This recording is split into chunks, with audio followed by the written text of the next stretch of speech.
Hello and welcome to a new week. It's Monday here on the island of Nevis. That's in the Caribbean. My name is Wilson Lawrence and I'm a personal development and performance coach. And so what I do is I help people to transform their business and or private lives from where they are now to where they want to go to make them more effective, more efficient, happier, working towards fulfillment. So that's what I do. I work with people to get them the results that they can be happy with. So we go into a new week, and here in the Caribbean we have beautiful blue sky. It's 12 minutes past 8 in the morning and it's already swelteringly hot. So if I'm looking a bit glowy, that's the reason why. But the fact that we wake up every single morning, no matter wherever we are, in my reckoning, that means that we are blessed. And that's something really to be grateful for. And I think that when we start to practice the practice of gratitude, being grateful for everything that is good for us, everything that makes us happy, everything that makes us laugh, smile, situations and people, that's got to be a good thing. Because when you practice gratitude, when you bring the emotion in with what you're practicing gratitude for, then no other emotion can exist at the same time. So if your day derails and something happens and you feel any negative emotion, then what I do is I instantly go into gratitude. I'm grateful for the day that I had yesterday because it was my birthday yesterday and I was taken to the island of St. Kitts. I had such a fantastic day. I woke up this morning and the first thing that I did was I said, I am grateful. I'm grateful to be alive. I'm grateful for the wonderful friends that I have and attract into my life that make me happy, make me smile, who are good for me and who I can help and who can help me as well. So it's a two-way process.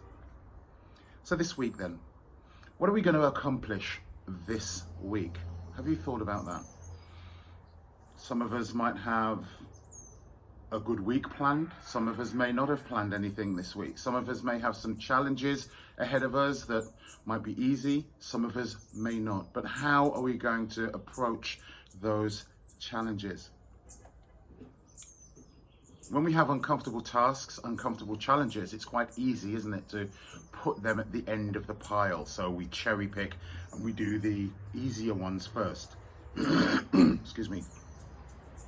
Is that right? Well, it might work for some people, but I think for the majority, it doesn't, because it's then very easy to procrastinate and put those difficult tasks to another day. So look at your week, look at your day, look at your month, look at the things that you want to accomplish or that you have to do. Write them down in any order. And then ask yourself the focusing question. And the focusing question comes from a book called The One Thing. And the focusing question helps you to prioritize things. So we don't just have a to-do list. We make that to-do list into a success list. And how do we do that? We write all of these things down. We look at them and you say, well, which one of these tasks on this list, such that by doing it first will make everything else easier and or unnecessary? Once again, which one of these items on this list, should I do it now, will make everything easier and or unnecessary? Just write it down. One will pop out. Just write it down. And then do it again. What's the next thing on the list, such that by doing it, it will make everything else easier and or unnecessary? And keep going through that list until you have prioritized effectively and efficiently the tasks that you should do. And then at the end of the day, you can sit down and you can say, I have lived a day of intention rather than a day by default. Yeah, a day by intention or some people can even say, I've lived a day by design and not a day by default. So the tasks are chasing us. We are not going after the tasks. So have a great week. And don't forget, write that list down. Some things you might not even have to do in one particular day. You can put it off. But that question, the focusing question, what's the one thing on the list that I can do now, such that by doing it, it will make everything else easier and or even unnecessary? And then write that priority down. Yes, I'm drilling on at this one because it's really a very good method of structuring your day. With my clients, sometimes what I do is I ask them, or I task them, to have their big three. So three of their important things that they should do in any one day. Doesn't matter whether you've got 10 things, but 3 of the most important things.